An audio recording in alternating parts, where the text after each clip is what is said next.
But why do these concentrated foods that are so harmful to us give us so much pleasure? Dr. Lyle says the answer is related to a system called the motivational triad. This is a trio of biological mechanisms that nature has designed into every creature on Earth so they can survive to pass their genes on to the next generation. The first leg of the motivational triad is pleasure seeking. And primarily two things are the cause of that, and those two things are food and sex. So in the case of a great white shark, it's basically got a neon sign flashing across its forehead saying food, sex, food, sex, food, sex. Unless it's a male, then it says sex, food, but it's pretty much the same thing. The other two legs of the motivational triad are avoiding pain and doing everything with the least amount of effort. Pleasure seeking, pain avoidance, and energy conservation, that really sums up animal behavior, whether we're talking about a paramecium under a microscope or a great white shark.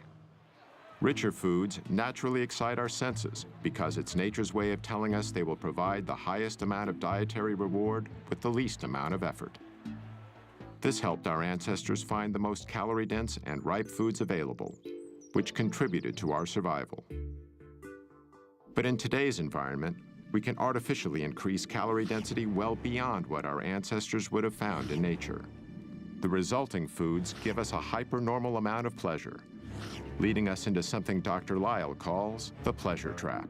What the pleasure trap is an interaction between our natural instincts, which are trying to tell us the right thing to do, and some kind of artificial modern stimulation that is piggybacking or hijacking that process.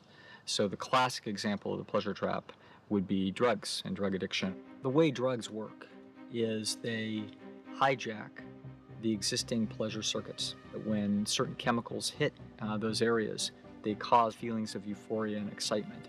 The same drug-like effect happens when we eat highly concentrated, processed foods.